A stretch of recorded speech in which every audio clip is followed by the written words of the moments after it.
바보랑 결혼했다고? 세상에 저런 불쌍한 신부가 다 있네. 예식장 구석에서 터져나온 조롱은 삽시간에 퍼져나갔다.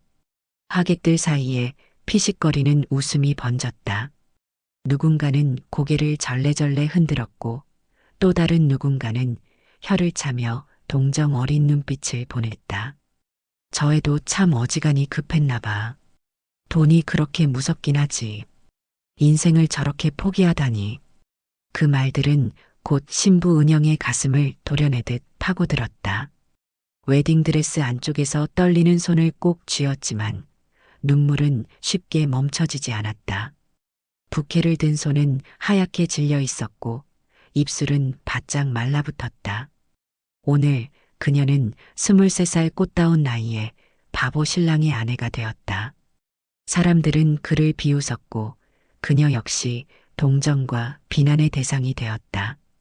그 선택이 얼마나 가혹한 길인지 누구보다 은영 자신이 잘 알고 있었다. 하지만 병상에 누운 어머니의 수술비를 마련하기 위해선 어쩔 수 없었다. 자존심도 꿈도 미래도 모두 내려놓아야만 했다. 사랑하는 사람도 친구들도 모든 것을 포기해야 했다. 그러나 아무도 몰랐다.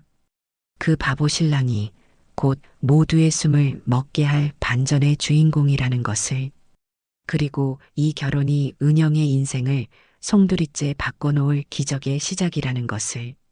안녕하세요. 감동연구소입니다. 구독과 좋아요, 댓글 알람 설정 부탁드릴게요. 지금 바로 은영의 이야기 들려드릴게요. 함께 가시죠, 고고.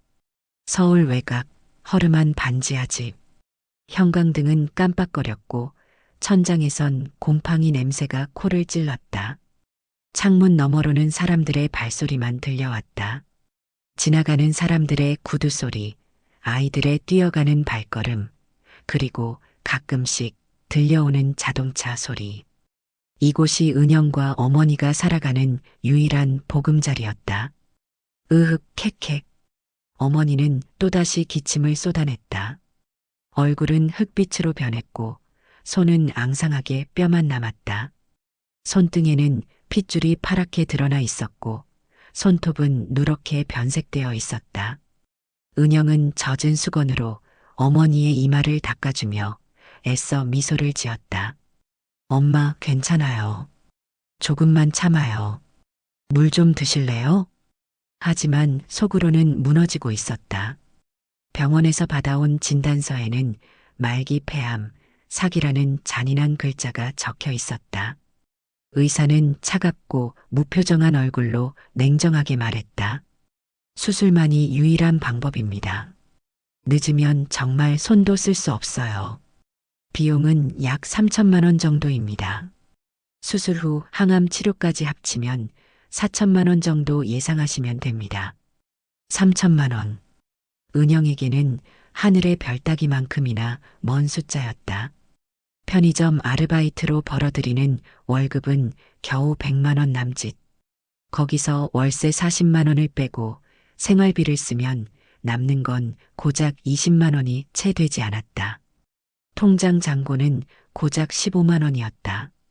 그나마도 어머니의 약값으로 곧 다 사라질 예정이었다. 은영은 은행을 찾아갔다.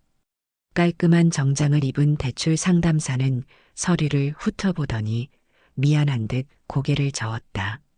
죄송합니다. 소득이 너무 적고 담보도 없으시네요. 신용등급도 낮은 편이고요. 대출은 정말 어렵습니다. 제발요, 제 어머니가 죽어가고 있어요. 제가 뭐든 할게요. 이자도 많이 낼게요. 은영의 목소리는 떨렸지만 상담사는 무표정했다. 그저 고개를 저으며 다음 고객 번호를 불렀다. 다음 분 들어오세요. 은영은 비틀거리며 은행을 나왔다. 차가운 바람이 뺨을 때렸다. 눈물이 주르륵 흘러내렸다. 그날 밤 은영은 친척들에게 전화를 돌리기 시작했다. 먼저 큰아버지에게 전화를 걸었다. 큰아버지, 저 은영이에요. 저 엄마가 많이 아프셔서 그러는데 혹시 돈 좀 빌려주실 수 있을까요? 전화 너머로 한숨소리가 들렸다. 은영아, 미안한데 우리도 요즘 정말 힘들어서 큰아들 결혼 준비하느라 돈이 다 나갔어. 나중에 여유 생기면 연락할게. 뚝. 전화는 그렇게 끊겼다. 은영은 다시 고모에게 전화를 걸었다. 고모, 저 은영이에요. 엄마가 수술을 받아야 하는데. 아이고, 은영아. 나도 애들 학원비에 빠듯해서 말이야. 요즘 애들 학원비가 얼마나 비싼지 알아?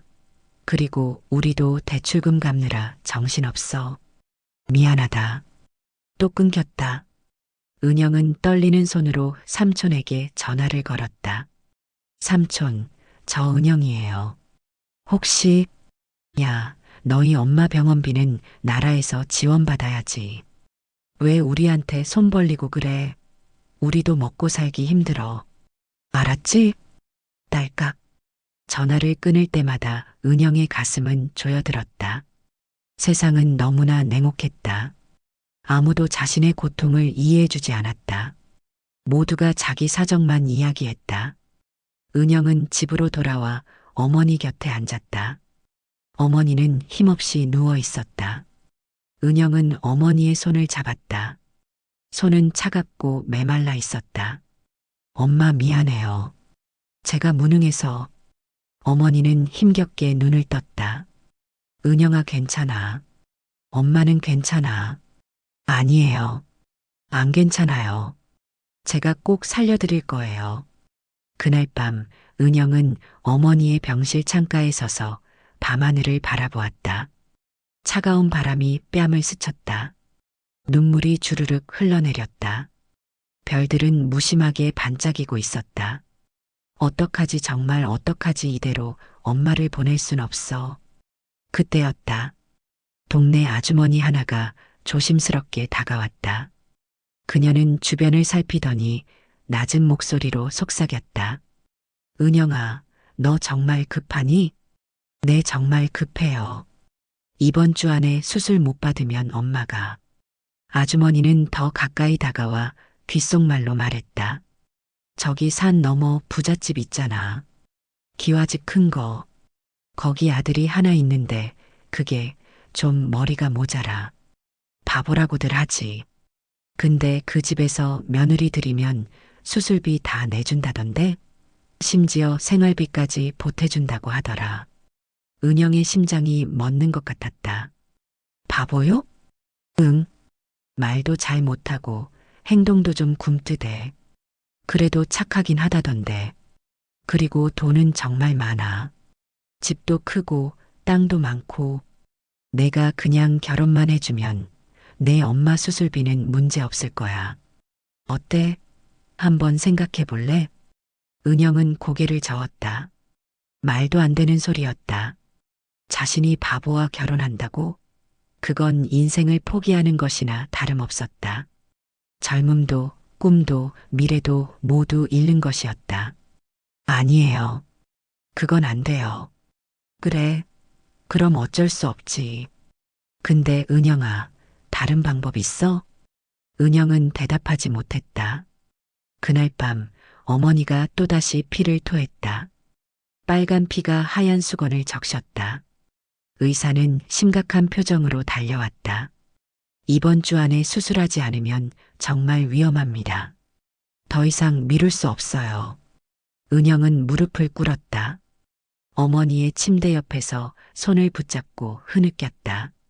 엄마, 제가 꼭 살려드릴게요. 제가 뭐든 할게요. 설령 제 인생이 무너져도 제가 엄마를 지킬게요.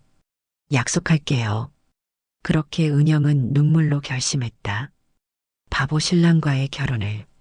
며칠 후 중매쟁이 아주머니가 찾아왔다. 그리고 신랑 측 가족과의 만남이 성사되었다. 만남 장소는 고급 한정식집이었다. 은영은 낡은 원피스를 입고 갔다.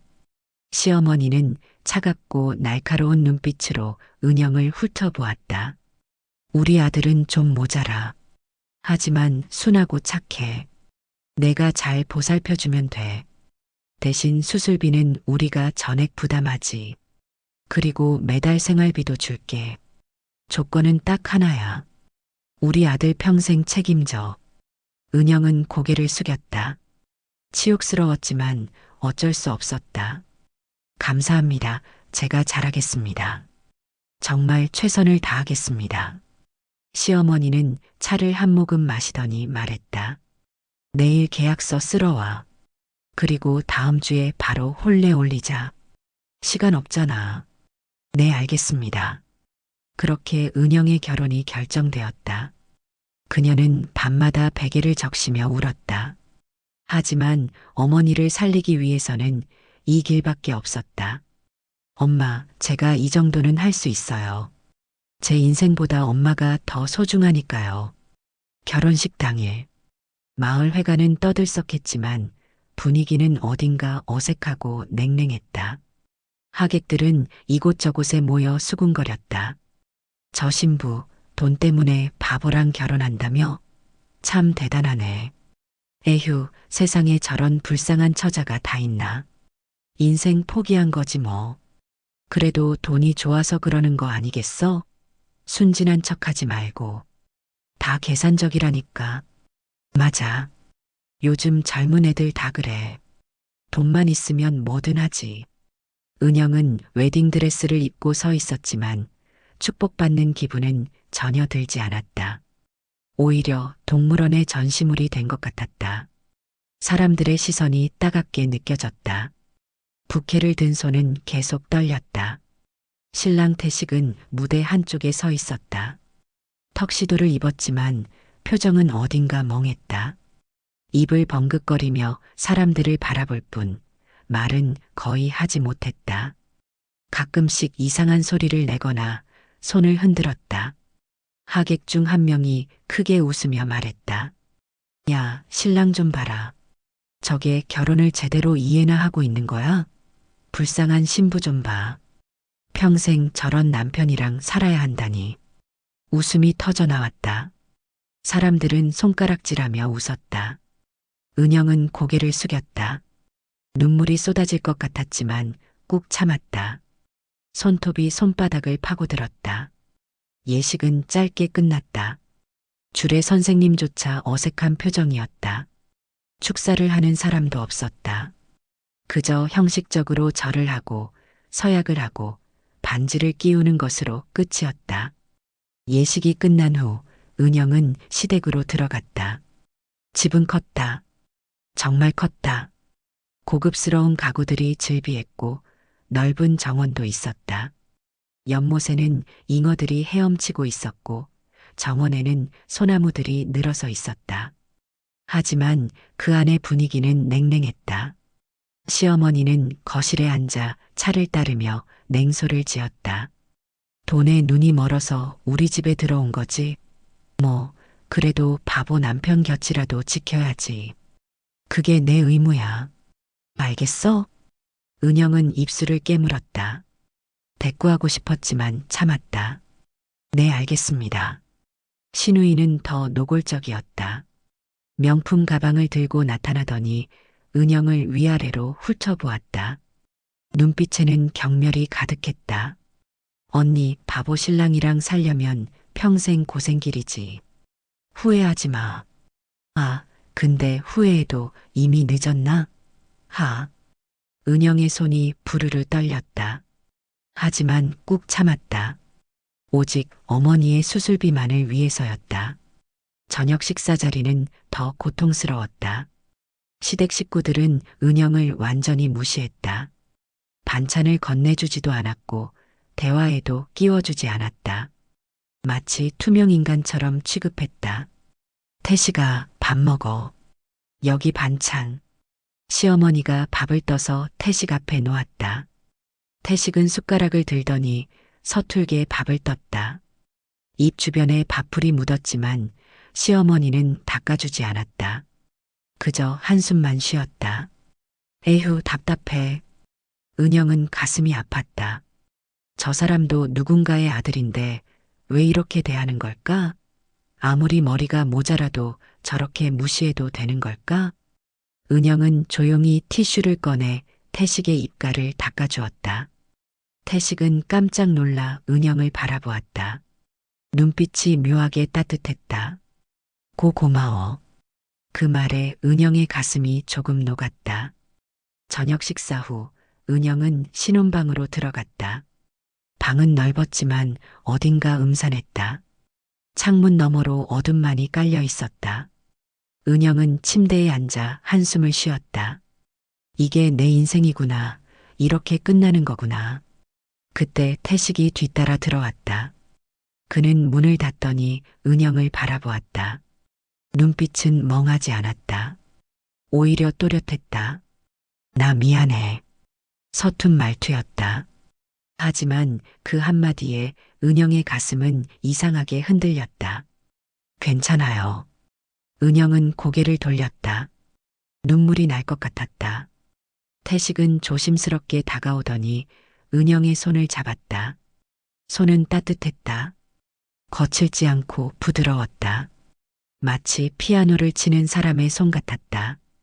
고맙다. 내가 날 피하지 않아서.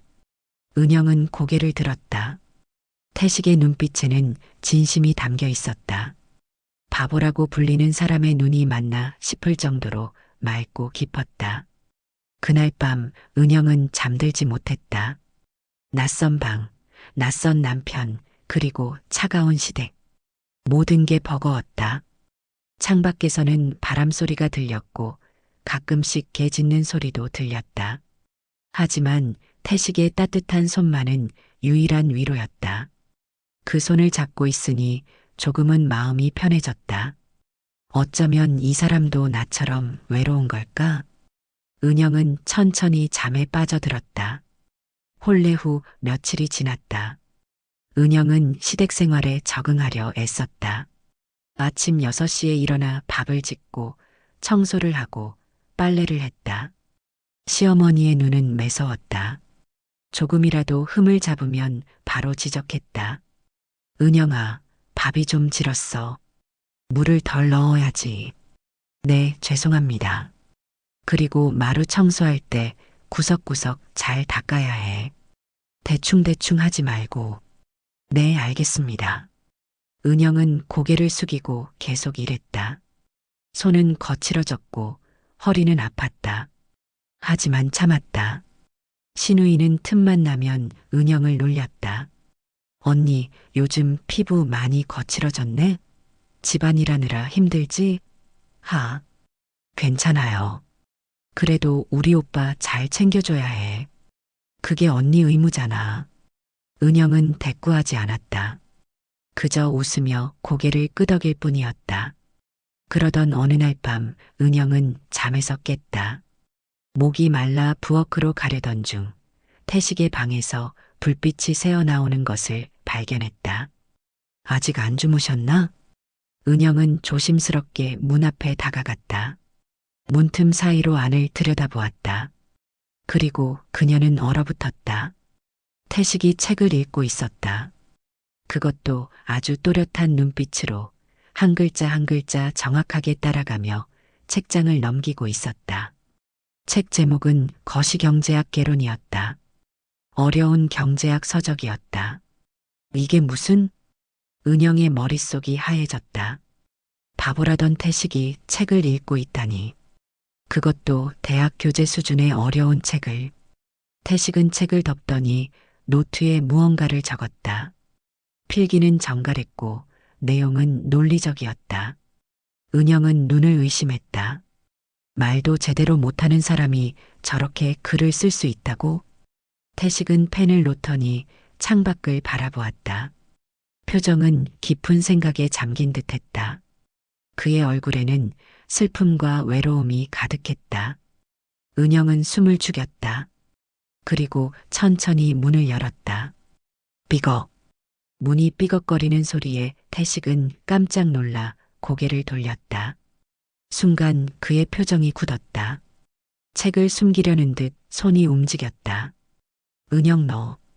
태식 씨, 책을 읽을 줄 아는 거예요? 침묵이 흘렀다. 방 안은 고요했다. 시계 째깍거리는 소리만 들렸다. 태식은 천천히 책을 덮었다. 그리고 한숨을 쉬며 고개를 숙였다. 들켰구나. 은영은 방 안으로 들어갔다. 심장이 쿵쾅거렸다.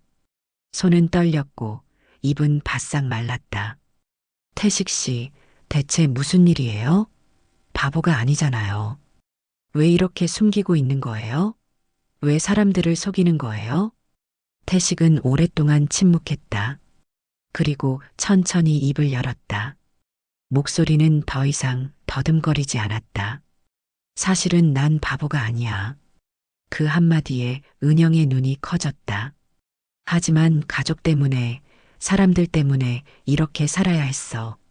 태식은 창밖을 바라보며 말을 이었다. 목소리는 낮고 침통했다. 내가 어렸을 때 집안에 돈이 많았어. 부동산도 많고 땅도 많고 그래서 친척들이 나를 이용하려고 했지. 내가 똑똑하다는 걸 알면 더 이용당할 거라고 생각했어. 그래서 일부러 바보인 척했어. 은영은 말문이 막혔다. 가슴이 답답했다. 처음엔 연기였어. 일부러 말을 더듬고 멍한 표정을 짓고 서툰 행동을 했지. 그런데 시간이 지나니까 사람들이 정말로 믿더라고. 그래서 나도 그냥 그렇게 살기로 했어. 그게 더 편했으니까. 그게 더 안전했으니까. 태식의 목소리는 떨렸다. 하지만 은영아, 넌 날 피하지 않았잖아. 멸시하지도 않았고, 밥 먹을 때 입 닦아주고, 잠잘 때 이불 덮어주고. 그게 정말 고마웠어. 내 인생에서 처음으로 누군가가 날 진심으로 대해준 거야. 은영의 눈에 눈물이 맺혔다. 목이 메었다. 태식 씨, 미안해. 너한테 거짓말한 것 같아서. 하지만 난 널 지키고 싶었어. 내가 이 집에서 힘들어할까봐 걱정이었어. 그 순간 은영의 마음속에 알 수 없는 울림이 일었다. 이 남자는 바보가 아니었다. 오히려 누구보다 똑똑하고 깊은 상처를 안고 살아온 사람이었다. 세상의 편견과 싸우며 혼자서 모든 고통을 견뎌온 사람이었다. 은영은 태식의 손을 잡았다. 손은 따뜻했다. 이제 알았어요. 태식 씨가 얼마나 힘들었는지, 얼마나 외로웠는지. 태식은 고개를 들었다. 그의 눈에도 눈물이 맺혀 있었다. 고마워. 내가 내 곁에 있어줘서, 내가 날 이해해줘서. 그날 밤 두 사람은 처음으로 진심을 나눴다. 은영은 태식에게 자신의 이야기를 했다. 어머니의 병, 수술비, 그리고 이 결혼을 선택한 이유. 저도 처음엔 돈 때문이었어요. 하지만 이제는 달라요. 태식 씨를 이해하게 됐어요. 태식은 은영의 손을 꼭 잡았다. 우리 함께 이겨내자. 이 집안의 편견도 세상의 시선도. 은영은 고개를 끄덕였다. 네, 함께요. 그날 밤 이후 두 사람의 관계는 완전히 달라졌다. 더 이상 거래가 아니었다. 진짜 부부가 되어가고 있었다. 그날 밤 이후 은영과 태식의 관계는 조금씩 변하기 시작했다. 태식은 더 이상 은영 앞에서 바보 행세를 하지 않았다. 적어도 둘만 있을 때는. 그는 밤마다 책을 읽었고 때로는 은영에게 이야기를 들려주었다. 경제학, 철학, 역사, 문학. 그의 지식은 방대했다. 은영아, 이 책 재미있어. 경제학인데 사람들이 왜 비합리적인 선택을 하는지 설명해줘. 행동경제학이라고 하더라. 은영은 신기하게 바라보았다. 태식 씨, 대학은 안 나왔어요? 태식은 씁쓸하게 웃었다. 독학이야. 집에 책이 많거든. 아버지가 책을 좋아하셨어. 그래서 서재가 가득 차 있지. 난 몰래 들어가서 책을 읽으면서 공부했어. 그럼 왜 대학을 안 간 거예요? 가족들이 반대했어. 내가 똑똑해지면 집안 재산을 빼앗길까봐. 그래서 나를 집에 가둬뒀어. 은영은 가슴이 답답했다. 그럼 지금까지 계속 숨어서 산 거예요? 응. 그게 안전했으니까. 그날 밤 태식은 자신의 과거를 더 자세히 털어놓았다. 태식은 어린 시절부터 총명했다. 5살 때 이미 한글을 깨쳤고 6살 때는 영어 동화책을 읽었다. 10살 때는 고등학교 수학 문제를 풀었다. 하지만 그럴수록 친척들의 시선은 더 음흉해졌다. 태식이 똑똑하니까 우리가 이용하면 되겠네. 나중에 법인 만들어서 대표로 앉혀놓고 우리가 뒤에서 조종하면 돼. 저 애 나중에 크면 돈 많이 벌 거야. 우리가 먼저 손 써놔야 해. 후견인 같은 거 말이야. 친척들은 태식을 자신들의 도구로 만들려 했다. 어린 태식은 두려웠다. 그래서 결심했다. 차라리 바보인 척하자. 그럼 사람들이 날 포기할 거야. 그렇게 태식은 일부러 말을 더듬었고 멍한 표정을 지었고 서툰 행동을 했다. 처음엔 연기였지만 점점 익숙해졌다. 시간이 지나자 사람들은 정말로 그를 바보로 여겼다. 에휴, 저 애 안 됐다. 머리가 좀 모자라나 봐. 그러게. 부잣집 아들인데 불쌍하네. 태식은 그런 말들을 들으며 자랐다. 외로웠다. 너무나 외로웠다. 자신의 진짜 모습을 아무에게도 보여줄 수 없었다. 그런데 은영아, 넌 다르더라. 날 비웃지도 않고 무시하지도 않았어. 밥 먹을 때 내 입 닦아주고 추우면 이불 덮어주고. 그게 나한테 큰 힘이 됐어. 은영은 눈물을 흘렸다. 태식 씨, 정말 힘들었겠어요. 혼자서 그 모든 걸 견디다니. 괜찮아. 이제 내가 있잖아. 나한텐 내가 있어. 그 말에 은영의 가슴이 뜨거워졌다. 처음엔 돈 때문에 시작한 결혼이었지만 이제는 달랐다. 은영은 태식을 진심으로 이해하고 있었다. 그리고 조금씩 마음이 열리고 있었다. 며칠 후 은영은 어머니의 수술 소식을 들었다. 수술은 성공적이었고 어머니는 회복 중이었다. 은영아, 고맙다. 내가 날 살렸어. 수술도 잘 됐고 이제 좀 살 것 같다. 어머니의 목소리는 떨렸다. 은영은 전화기를 붙잡고 흐느꼈다. 엄마, 괜찮아요. 제가 다 해낼게요. 제가 엄마 꼭 지킬게요. 은영아, 너 그 집에서 괜찮니? 힘들지 않아? 아니에요. 괜찮아요. 남편이 생각보다 좋은 사람이에요. 전화를 끊은 후 태식이 다가와 은영을 안아주었다. 잘했어. 내가 정말 대단해. 엄마를 위해서 여기까지 온 거잖아. 은영은 태식의 품에 안겨 눈물을 쏟았다. 그 따뜻함이 너무나 고마웠다. 이제는 더 이상 혼자가 아니었다. 하지만 평화는 오래가지 않았다. 곧 더 큰 시련이 다가오고 있었다. 그리고 그 시련은 은영과 태식을 더 강하게 만들 것이었다. 어느 날 시댁에 불청객이 들이닥쳤다. 어머니, 저 왔어요. 문을 벌컥 열고 들어온 건 태식의 사촌 미나였다. 그녀는 명품 코트를 걸치고 명품 가방을 들고 거만한 표정을 지으며 집 안으로 들어왔다. 뒤에는 변호사로 보이는 남자가 따라왔다. 어머, 여기가 태식이 신혼방이야? 생각보다 좁네. 이런 데서 신혼생활을 하다니. 미나는 은영을 훑어보더니 코웃음을 쳤다. 너가 그 유명한 며느리구나. 돈 때문에 바보랑 결혼했다며? 참 대단하네. 요즘 시대에 그런 용기가 어디서 나온 거야? 은영은 참았다. 주먹을 쥐었지만 참았다. 하지만 미나는 멈추지 않았다. 어머니, 이 집은 원래 우리 거잖아요. 아버지가 돌아가시기 전에 저한테 물려주신다고 했어요. 여기 유언장도 있어요. 미나는 가방에서 서류 뭉치를 꺼냈다.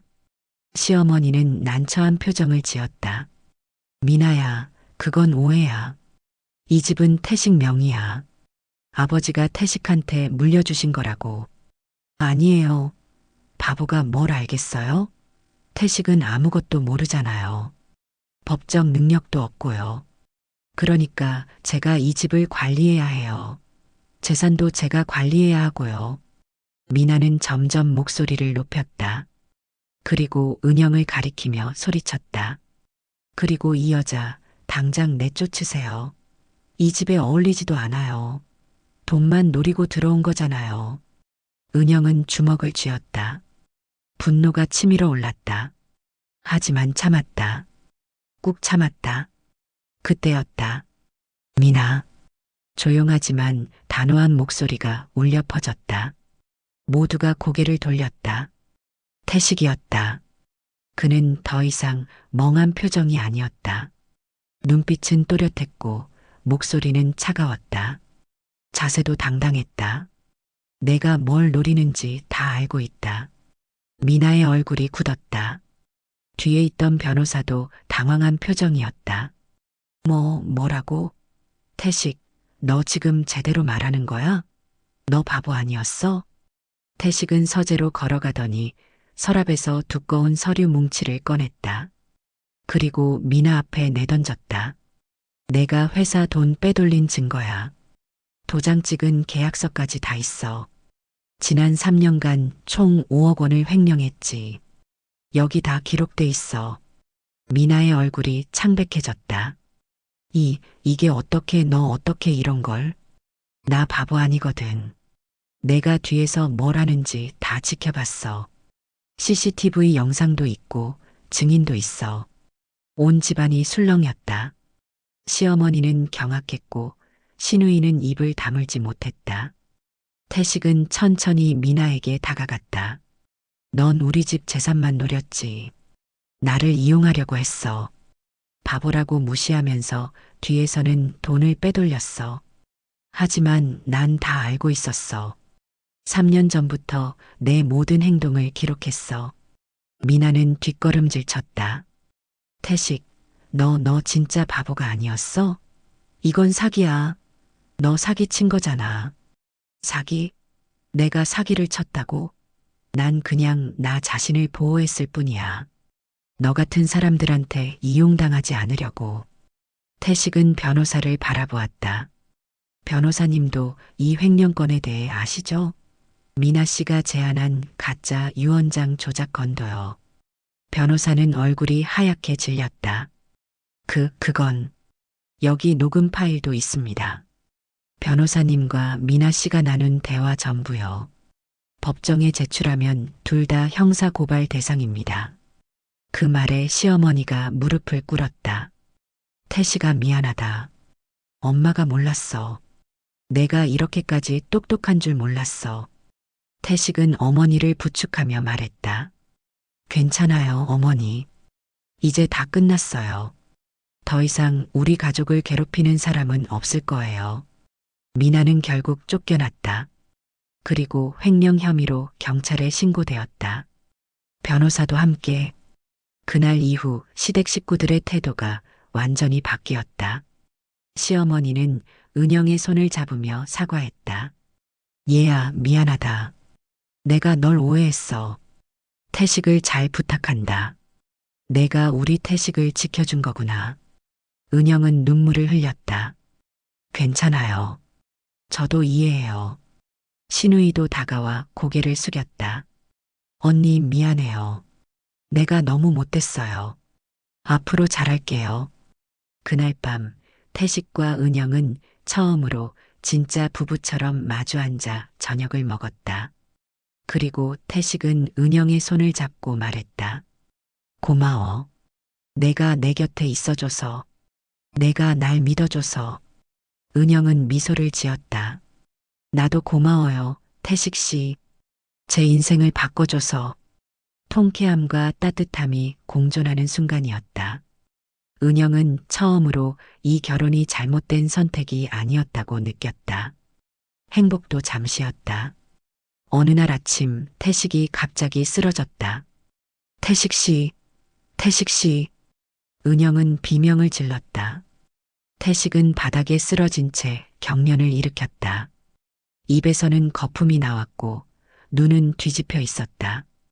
119. 빨리 119 불러요. 시어머니가 전화를 걸었고 구급차가 빠르게 도착했다. 태식은 응급실로 실려갔다. 뇌출혈입니다. 뇌혈관이 터졌어요. 즉시 수술이 필요합니다. 의사의 말에 은영은 무너졌다. 제발, 제발 살려주세요. 제발이요.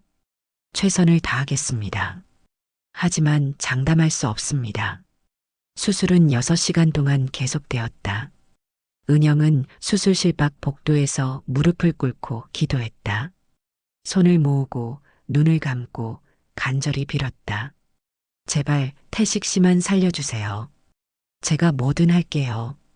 제 목숨을 가져가셔도 좋으니까 태식 씨만 살려주세요. 시어머니도 옆에서 흐느꼈다.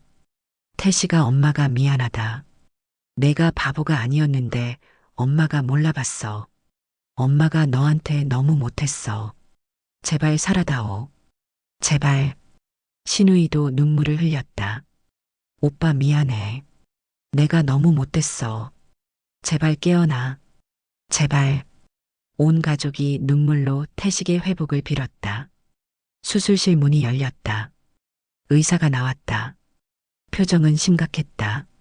마스크를 벗으며 고개를 저었다. 수술은 성공했습니다. 뇌혈관을 막는 데는 성공했어요. 하지만 깨어날 확률은 30% 정도입니다. 뇌 손상이 심해서요. 은영은 주저앉았다. 30%? 고작 30%요? 네. 최선을 다하겠지만 장담할 수 없습니다. 앞으로 3개월이 고비입니다. 그날부터 은영은 병원에서 살았다. 태식 곁을 한시도 떠나지 않았다.